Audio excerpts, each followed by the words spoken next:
ಎಲ್ಲರಿಗೂ ನನಸು ಕೃಷಿ ತೋಟ ಶಾಸ್ತ್ರಿ ಹಳ್ಳಿ ಈ ನಮ್ಮ ಯೂಟ್ಯೂಬ್ ಚಾನಲ್ಗೆ ಸ್ವಾಗತ.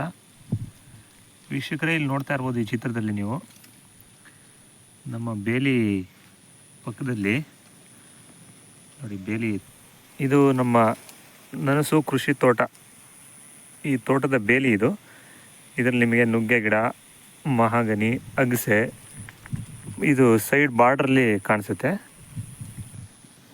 ಈ ಗಿಡಗಳನ್ನೆಲ್ಲ ಕಟ್ ಮಾಡಿ ಅದರ ಎಲೆ, ಟೊಂಗೆ, ಕೊಂಬೆ ಇದನ್ನೆಲ್ಲ ಕಟ್ ಮಾಡಿ ಈ ಕಡೆ ನಾವು ಇಲ್ಲಿ ತೆಂಗಿನ ಗಿಡ ಹಾಕಿದ್ದೀವಿ. ಈ ಬಾರ್ಡ್ರಿಂದ ಸುಮಾರು ಒಂದು 10 ಅಡಿ 12 ಅಡಿ ಜಾಗ ಬಿಟ್ಟು ತೆಂಗಿನ ಗಿಡ ಹಾಕೊಂಡಿದ್ದೀವಿ. ಅದ್ರ ಪಕ್ಕದಲ್ಲೆಲ್ಲ ಈ ಅಗಸೆ ಗಿಡಗಳನ್ನ ಕಟ್ ಮಾಡಿ ಬಿಸಾಕಿರೋದು. ಇಲ್ಲಿ ನೋಡ್ತಾ ಇರ್ಬೋದು ನೀವು, ಗೆದ್ಲು ಎಷ್ಟು ಚೆನ್ನಾಗಿ ಅದನ್ನೆಲ್ಲ ತಿಂದು ಡಿಕಂಪೋಸ್ ಮಾಡಿದೆ. ಎರೆಹುಳು ಹೇಗೋ ರೈತನ ಮಿತ್ರನೋ ಹಾಗೆ ಈ ಗೆದ್ದಲು ಕೂಡ ರೈತನ ಮಿತ್ರ. ನಮ್ಮ ನಾರಾಯಣ ಸರ್ ರೆಡ್ಡಿಯವರು ಹೇಳೋ ಹಾಗೆ ಇದು ಚೀಫ್ ಇಂಜಿನಿಯರ್, ಹೊಲಗಳಲ್ಲಿ ಚೀಫ್ ಇಂಜಿನಿಯರ್ ಇದ್ದಂಗಂತೆ ಹೊಲಗಳಲ್ಲಿ. ಯಾಕಂದರೆ ಅದಷ್ಟು ಕೆಲಸನ ಮಾಡುತ್ತಿದ್ದು. ನೋಡ್ತಾ ಇರ್ಬೋದು ಎಷ್ಟು ಚೆನ್ನಾಗಿ ಇಲ್ಲಿ ಹಾಕಿರೋಂಥ ಕಡ್ಡಿಗಳನ್ನ ನೋಡಿ.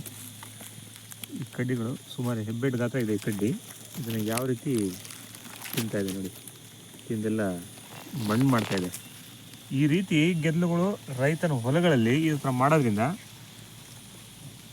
ತಮ್ಮ ಹೊಲಗಳಿಗೆ ದುಡ್ಡು ಕೊಟ್ಟು ತಂದು ವೇಸ್ಟ್ ಡಿಕಂಪೋಸರ್ಗಳನ್ನ ಹೊಡೆಯೋದಕ್ಕಿಂತ ಈ ರೀತಿ ಸಹಜವಾಗಿ ಬಿಟ್ಟರೆ ತನ್ನಷ್ಟಕ್ಕೆ ತಾನೇ ಕೊಳಿತವೆ.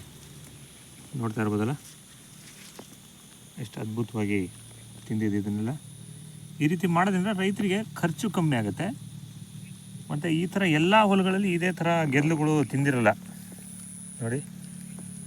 ಎಲ್ಲ ಹೊಲಗಳು ಯಾಕೆ ತಿಂದಿರಲ್ಲ ಅಂದರೆ ಕಳೆನಾಶಕ, ಕೀಟನಾಶಕ ಯಾವಾಗ ಸಿಂಪಡಿಸ್ತೀವಿ ನಾವು ಅತಿ ಹೆಚ್ಚಾಗಿ ಹೊಲಗಳಿಗೆ, ರಾಸಾಯನಿಕ ಗೊಬ್ಬರ ಯಾವಾಗೆಲ್ಲ ಬಳಸ್ತೀವಿ ಆವಾಗ ಯಾವುದೇ ಕೀಟಗಳು ನಮ್ಮ ಹೊಲದಲ್ಲಿ ಸೂಕ್ಷ್ಮ ಜೀವಿಗಳೆಲ್ಲ ಬರಲ್ಲ.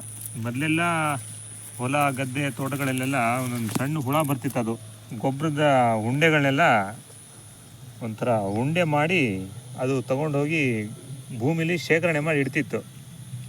ಆದರೆ ಇವಾಗ ಆ ಥರದ ಹುಳುಗಳೇ ನಮಗೆ ಅಪರೂಪವಾಗಿ ಕಾಣಸಿಗ್ತಾ ಇದ್ದಾವೆ. ಯಾಕಂದರೆ ರೈತನ ದುರಾಸೆ ಅಷ್ಟರ ಮಟ್ಟಿಗೆ ವಿಷ ಹಾಕ್ತಿದ್ದಾನೆ ಭೂಮಿಗೆ. ಅದರ ಪರಿಣಾಮ ಯಾವುದು ಕಣ್ಣಿಗೆ ಕಾಣದೆ ಮರೆ ಆಗ್ತಾ ಇದ್ದಾವೆ. ಇದೇ ರೀತಿ ಮುಂದುವರೆದ್ರೆ ಮನುಕುಲ ಸಂತತಿನೂ ಕಣ್ಮರೆ ಆಗೋದ್ರಲ್ಲಿ ಸಂದೇಹನೇ ಇಲ್ಲ. ನೋಡಿ ಫ್ರೆಂಡ್ಸ್, ನಿಮ್ಮ ಹೊಲಗಳಲ್ಲೂ ಆದಷ್ಟು ಔಷಧಿಗಳನ್ನ ಬಳಸೋದು ಕಮ್ಮಿ ಮಾಡಿ. ಒಟ್ಟಿಗೆ ಕಮ್ಮಿ ಮಾಡೋಕ್ಕಾಗಲ್ಲ, ಕ್ರಮೇಣವಾಗಿ ಕಮ್ಮಿ ಮಾಡ್ಕೊತ ಹೋಗ್ಬೋದು. ಆವಾಗ ಈ ಥರದ ಅದ್ಭುತ ನಿಮ್ಮ ಹೊಲಗಳಲ್ಲೂ ನಡೆಯೋ ಸಾಧ್ಯತೆಗಳಿರ್ತವೆ. ನಮಸ್ಕಾರ ಸ್ನೇಹಿತರೆ.